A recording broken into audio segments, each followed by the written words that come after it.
नमस्कार, मैं आरबी सिंह यादव और आप देख रहे हैं मेरा YouTube channel RB Singh Yadav editor. जाने माने संगीतकार रामपुर घराने के राशिद खान अब इस दुनिया में नहीं रहे, लेकिन उनकी मौत की जानकारी या जाने की जानकारी समाचार पत्रों में बहुत कुछ अच्छे से नहीं छपी। इस मामले में हम सुनेंगे वरिष्ठ पत्रकार रवीश कुमार जी को।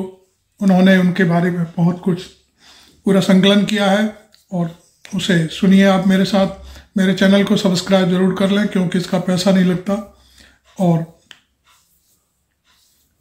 इस वीडियो को शेयर भी करें, लाइक करें और दुनिया तक पहुंचाएं कि जाने माने संगीतकार राशिद खान अब इस दुनिया में नहीं है। तो सुनिए भाई रवीश कुमार को मेरे साथ। नमस्कार, मैं रवीश कुमार। राशिद खान का हिंदुस्तानी संगीत में क्या स्थान और रुतबा है, इसकी ठीक ठीक व्याख्या मैं नहीं कर सकता, लेकिन उनके जाने से लाखों सुनने वालों में जो खालीपन आया है उसे महसूस कर रहा हूं। वे कई दिनों से अस्पताल में थे, लेकिन उनके जाने के बाद ही सबका ध्यान आता है। वजह यह है कि हिंदी पत्रकारिता में ऐसे फनकारों के लिए जगह बहुत कम होती है। उनका इस्तेमाल बहुत होता है, उनके गानों का, फन का, संगीत का बहुत इस्तेमाल होता है, मगर इतने बड़े फनकार का जाना कई बार हिंदी पत्रकारिता के लिए छोटी खबर बन जाती है। यह शिकायत नई नहीं है, बस दोहरा रहा हूं कि हिंदी पत्रकारिता को किसी बात से फर्क नहीं पड़ता है। इसलिए इस पर बात होनी चाहिए कि मीडिया और राजनीति का संसार इस तरह की दुखद खबरों से भी कैसे इतना अछूता रह जाता है। राशिद खान केवल ख्याल और ठुमरी तक सिमटे हुए उस्ताद नहीं थे, बल्कि उनके फिल्मी गीत, रविंद्र संगीत भी खूब लोकप्रिय हुए। कई लोगों के मोबाइल फोन में कॉलर ट्यून की तरह साथ साथ रहते हैं। राशिद खान के गानों पर रील बनाने वाला समाज भी व्याकुल नहीं होता है जब उनकी गंभीर बीमारी और स्ट्रोक की खबर आती है। कोरोना के समय राजधानी दिल्ली में पद्म विभूषण से सम्मानित बेहद मकबूल कलाकार पंडित राजन मिश्रा अस्पताल के बाहर ऑक्सीजन के इंतजार में अपने समय से पहले चले गए। सुनने वाले रसिया जानते हैं कि ऐसे कलाकार असंख्य दिनों की निरंतर साधना से बनते हैं, मगर मीडिया के जिस प्लेटफॉर्म पर आप अपना देश देखते हैं, उन प्लेटफॉर्म पर ऐसे लोग बहुत कम दिखाई देते हैं, जबकि ये लोग भी हर दिन अपने काम से देश बनाते हैं, बनाते ही नहीं उसकी धरोहरों को बचाकर रखते हैं। हिंदुस्तानी क्लासिकी मौसीकी या हिंदुस्तानी शास्त्रीय संगीत की दीर्घकाल से चलती आ रही परंपरा के सर्वोच्च गायकों में माने जाने वाले उस्ताद राशिद खान पिछले 3.5 दशकों से रामपुर सहसवान घराने का परचम बुलंद करते रहे। 55 साल के राशिद खान सेरिब्रल स्ट्रोक और प्रोस्टेट कैंसर के चलते कुछ हफ्तों से कोलकाता के एक अस्पताल में वेंटिलेटर के सहारे सांसें ले रहे थे। संगीत नाटक अकादमी पुरस्कार और पद्म भूषण जैसे उच्च राष्ट्रीय सम्मानों से नवाजे जा चुके राशिद खान रामपुर सहसवान घराने के संस्थापक उस्ताद इनायत हुसैन खां की 5वीं पीढ़ी के वंशज रहे हैं। इनके उस्ताद और नाना खां साहब निसार हुसैन खां भी पिछली शताब्दी के अग्रणी गायकों में से एक थे। जब उम्र बढ़ी तो संगीतज्ञ पंडित विजय किचलू के आग्रह पर 1977 में निसार हुसैन खां कोलकाता की आईटीसी संगीत रिसर्च अकादमी में बतौर गुरु शामिल हो गए। अपने साथ खान साहब अपने शागिर्दों को भी कोलकाता ले गए, जिनमें उनके 10 वर्षीय नाती राशिद भी थे। 1993 में अपनी मृत्यु तक निसार हुसैन शागिर्दों को बाकायदा तालीम देते रहे। राशिद इन सब में सबसे प्रतिभाशाली शागिर्द के रूप में उभरे और 1980 के दशक के आखिरी सालों से ही हिंदुस्तानी संगीत की दुनिया पर छा गए। उस वक्त आफताबे सितार उस्ताद विलायत खान साहब जैसे बड़े कलाकार स्नेह और गर्व से कहते थे, राशिद तो आजकल हमारा खिलौना बना हुआ है, जो भी हम कहते हैं सुना देता है। हिंदुस्तानी संगीत के एक और प्रगाढ़ पंडित भीमसेन जोशी ने 30-35 वर्ष पहले कुछ देख सुनकर ही कहा था कि राशिद खान के रहते हमारे देश के संगीत का मुस्तकबिल बेहद रोशन है।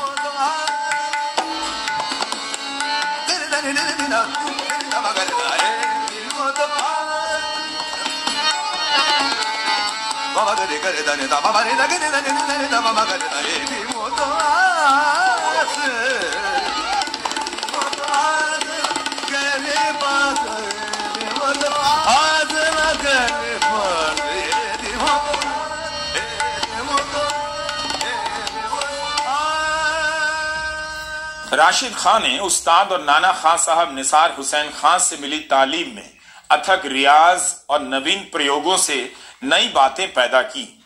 उम्र के साथ जैसे जैसे रागों की समझ और परिपक्व हुई, राशिद खान के गाने में असर और गांभीर्य बढ़ता चला गया। अपनी स्वाभाविक प्रबल और पुरअसर आवाज में नाना उस्ताद की झिड़क और खुद की मेहनत से लोच और फिरत पैदा की। झिड़क और फिरत, ये न समझिएगा मैं शास्त्रीय संगीत की इन बारीकियों को समझता हूं। इसके एक रसिक कनव ने ऐसा ही लिखा है, पढ़ रहा हूं। बगैर इन बातों के आप किसी महान गायक की विदाई का शोक गीत नहीं लिख सकते। कनव लिखते हैं कि राशिद खान ने बहलावों के प्रयोग से कठिन रागों को भी भावना और रस से भर दिया। सपाट तानों के पेचो खम दिखाने के साथ साथ सौंदर्य बोध की अपनी गहरी समझ से छोटी छोटी सरगम और छूट की तानों से भी अपने गायन को विभूषित किया। जाने माने सरोद वादक अर्नब चक्रवर्ती बताते हैं कि इंदौर के महान गायक उस्ताद अमीर खान से प्रभावित होकर राशिद खान ने अपने गायन में मेरुखंड तकनीक के प्रयोग से सरगम की तानों को भी समाविष्ट किया।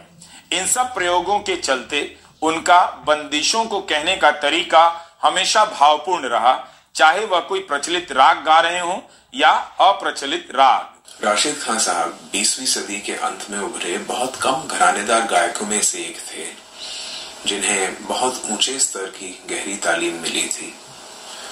शुरुआत के दिनों से ही गायकी की टेक्निक पर उनकी पकड़ बहुत मजबूत तो थी, और वो घरानेदार गायक तो थे ही, साथ ही वो आईटीसी संगीत रिसर्च एकेडमी, जो कि एक कंजर्वेटोर स्टाइल का एक्सपेरिमेंटल इंस्टीट्यूशन था, उसके भी वो प्रोडक्ट थे। इस संस्थान ने हिंदुस्तानी संगीत परंपरा की अलग अलग धाराओं से उनका परिचय हुआ, और इनमें बहुतों को वे अपने पहले से ही मजबूत गायकी में शामिल करने में सफल रहे। एक और बात जो उन्हें रेलेवेंट बनाती है वो ये है कि उन्होंने जो महसूस किया, जैसा महसूस किया, सब उसी क्षण गाया जैसे कि हिंदुस्तानी संगीत के उच्चतम लेवल पर होना चाहिए। हो सकता है कि अपनी पीढ़ी के एकमात्र गायक थे जो फॉर्मेट और स्ट्रक्चरल ऑर्गेनाइजेशन के प्रति चल रहे आज के जो ऑब्सेशन से आजाद रहे, जैसा कि आज अधिकतर ख्याल गायकों में देखा जाता है। ये गायकी का अंदाज जोखिम भरा जरूर है, लेकिन जब वो सफल होता है तो संगीत का एक जादू पैदा होता है जो कम ही देखने को मिलता है। यही बात राशिद खान ने बार बार सिद्ध करके दिखाई। आओगे जब तुम साजना, अंगना फूल खिलेंगे। आप गुनगुनाना चाहते हैं, राशिद खान को देखते ही यह गीत आपकी जुबान पर आ जाता है। उनके निधन की खबर पर कई लोगों ने फेसबुक पर यह गाना पोस्ट किया है। वैसे तो उनके कई गीत अमर हैं, मगर चलिए एक के बहाने ही सही, आप उन्हें भूल तो नहीं सके। माय नेम इज खान और किसना के गानों के सहारे भी याद आते रहेंगे। राशिद खान अपने छोटे से जीवन में काबिल शागिर्दों को तैयार कर गए। कृष्णा बोंगने और नागेश अड़गांवकर जैसे आला शागिर्द उनकी परंपरा को आगे बढ़ा रहे हैं। राशिद खान के पुत्र अरमान खान को भी पिता के नक्शे कदमों पर चलते हुए संगीत जगत में अपना स्थान मिलने लगा है। प्रोफेसर आलोक राय कहते थे, राशिद खान का पहला सुर लगाना ही उनके विशुद्ध सांगीतिक अधिकार का परिचय दे देता था। पहले ही सुर में रंग जमा देते थे। शोरगुल से भरे इस वक्त में क्या एक ही सुर में हजारों लोगों को बांध लेना सबके बस की बात है? क्या यह किसी जादू से कम है? अपनी पीढ़ी में राशिद खान एकमात्र संगीतकार थे जो रामपुर सहसवान घराने की पब्लिकली ज्ञात जो संपूर्ण गायकी है उसको पूरी तरह से गाने में सक्षम थे, और बहुत कुछ उससे बढ़कर भी। उनसे पहले भी हालांकि उनके घराने में कई प्रतिभाशाली कलाकार हुए, लेकिन उनमें से किसी में भी वो कठोर रियाज करने के लिए जो सपोर्ट और वक्त जो चाहिए वो उनको नहीं मिला, जिससे उस्ताद निसार हुसैन खान साहब के संगीत को अपनाने में, उसको आत्मसात करने में और पूरी तरह से समझने के लिए जो जरूरी था। फिर उसके ऊपर राशिद खान की अपनी जो रिफाइनमेंट और उनके गाने की जो अपनी समझ थी, उसको जोड़ें तो आप को ऐसा कलाकार मिलता है जो सही मायने में उस्ताद कहलाने का हकदार है। साथ ही साथ उनमें एक आधुनिक, जैसा हम कहेंगे सीडी युग के संगीतकार की भी कुछ खूबियां, कुछ लक्षण थे, जैसे बहुत परफेक्ट सुर लगाना, शानदार रेंज, 3 सप्तक में आराम से घूमते थे वो, और फिरत का बहुत सहज अंदाज, ये सब मिलजुल कर ही उस्ताद राशिद खान साहब बने थे। हमें याद रखना चाहिए, राशिद खान का उदय उस कालखंड में हुआ जब पिछली पीढ़ी के बहुत से महान संगीतकारों के पेशेवर जीवन की शाम ढल रही थी।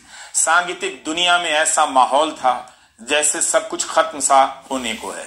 इस रंगारंग दुनिया का एक अनकहा नियम है कि यह नए से दूरी बनाए रखती है, नएपन को आत्मसात करने में अपना समय लेती है, हर नए में किसी पुराने का अक्स तलाश करती रहती है। जब पुराना बिछड़ने लगता है, इस दुनिया में एक असहजता स्वतः ही पसर जाती है। ऐसे ही समय में एक शास्त्रीय प्राचीनता की छाया लेकर राशिद खान का आगमन होता है और वह अहले मौसीकी के पुरातन के बिछड़ने की चोट को सहनीय बना देते हैं, सुनने वालों को तमाम दुखों से उबार लेते हैं। मगर जब वही राशिद खान इस दुनिया को छोड़कर फिर से वीरानी पैदा कर जाते हैं तो इस दुख के साथ किसका इंतजार किया जाए? उनके जाने के बाद अब कौन आएगा? अलविदा राशिद साहब। थैंक यू रमेश भाई, आपने बहुत बारीकी से राशिद खान को अपनी श्रद्धांजलि दी। हम भी उन्हें नमन करते हैं।